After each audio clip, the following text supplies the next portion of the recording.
Théo Cury, a gente tem ouvido muito falar sobre esse código de conduta e todas essas histórias que começam a surgir, essas mais recentes, que têm ganhado fôlego, né, sobre o Alexandre de Moraes e as conversas com o Banco Central, o que tem sido negado, mas tem gerado muita dúvida, algumas lacunas ainda precisam ser explicadas, né, pelo ministro, até mesmo pelo Banco Central, para o negócio ficar mais claro.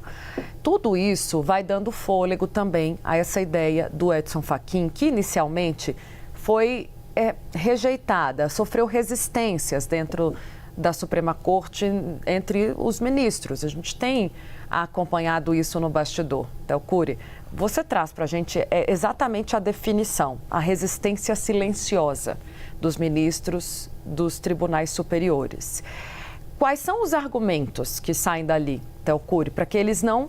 Porque o Código de Conduta é para dizer exatamente quais são os limites de comportamento desses ministros, o que pode e o que não pode. Por quê? A gente tem visto cada vez com mais frequência, por exemplo, a participação de ministros em eventos, muitas vezes patrocinados por gente, por empresários que têm pendência na justiça, ou que eventualmente, se ainda não tem, podem ter e serem julgados por essa pessoa. E é tudo pago nesses eventos, tá? E tem muita gente que diz, não tem problema. Mas o Edson Fachin está demonstrando ali que está desconfortável com a situação e que quer impor esses limites. Vai passar esse código de conduta, ele com o apoio dessas outras frentes, de gente que já integrou o Supremo Tribunal Federal em ocasiões também, às vezes, diferente do que é hoje, né? Num outro nível de relação ali com as pessoas que são julgadas pela Suprema Corte,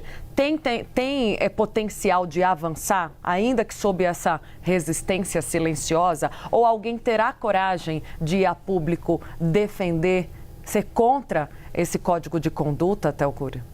Olha, Tainá, os ministros com quem eu converso, eles dizem que se houver resistência, ela vai ser somente silenciosa, que é difícil que alguém saia e vá a público falar que não é preciso um código de conduta para os ministros dos tribunais superiores. Lembrando que não é só para o Supremo Tribunal Federal. Há muitas críticas à forma como ministros do Superior Tribunal de Justiça, por exemplo, atuam com palestras, com relações ali entre filhos de ministros do STJ, advogando em casos relacionados ao próprio tribunal, com acesso a gabinetes que outros advogados, por exemplo, não teriam. Então, é um código de conduta que vai valer para os tribunais superiores. A gente está falando do Superior Tribunal de Justiça, do Superior Tribunal Militar, do Tribunal Superior do Trabalho, do Tribunal Superior Eleitoral e, obviamente, também para o Supremo Tribunal Federal, que está acima de todos esses tribunais de acordo com a Constituição Federal.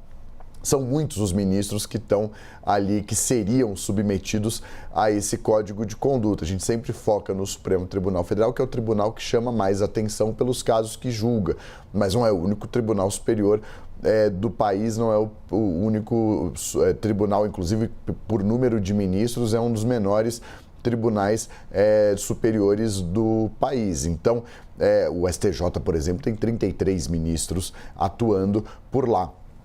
Há uma avaliação de parte dos ministros de que a Lei Orgânica da Magistratura, a LOMAN, já dá conta do recado. Mas outros dizem que muito pelo contrário, que a LOMAN não dá conta do recado de forma alguma, tanto é que a gente vê repetidos casos acontecendo novamente e novamente e novamente, fazendo parte ali do noticiário. Não é de hoje que os ministros participam de palestras e de eventos pagos. É algo que vem há muitos anos e que é alvo de críticas e de, pelo menos de reportagens da imprensa, também não é de hoje. Então, há uma avaliação que quem se opuser a isso publicamente vai estar dando bandeira. Então, a percepção é de que se houver algum tipo de resistência, vai ser uma resistência silenciosa dos bastidores, um descontentamento. Resta saber, Tainá, acho que esse é o ponto principal, se essa resistência silenciosa vai ser forte o suficiente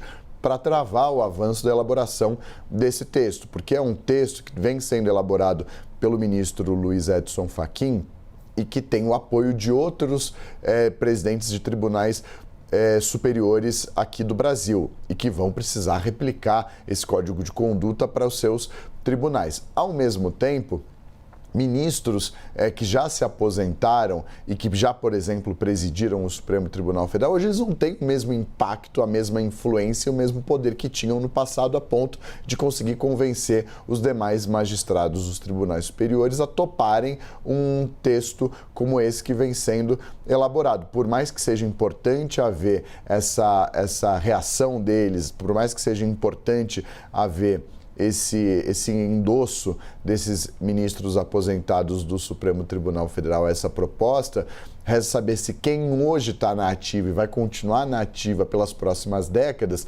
topa de fato esse endosso ao projeto, a essa proposta, que sai das mãos de um ministro que é avesso a eventos públicos. É um ministro que é avesso a essa participação de magistrados em rodas políticas, por exemplo. Por isso também que conta com o endosso de outros ministros do Supremo que também eram avessos. A gente está falando de Celso de Mello, ministra Rosa Weber, Aires Brito, enfim, uma série de ministros que já presidiram o Supremo Tribunal Federal e que, de fato, tem essa mesma linha discreta, mais técnica do ministro Luiz Edson Fachin. Ele próprio difere dos demais colegas do Supremo Tribunal Federal. Ao mesmo tempo que isso pode ser visto como algo bom, ao mesmo tempo também cria um obstáculo maior para a aprovação de um texto que vai contra o que muitos dos ministros do próprio Supremo Tribunal Federal fazem e pregam hoje em dia.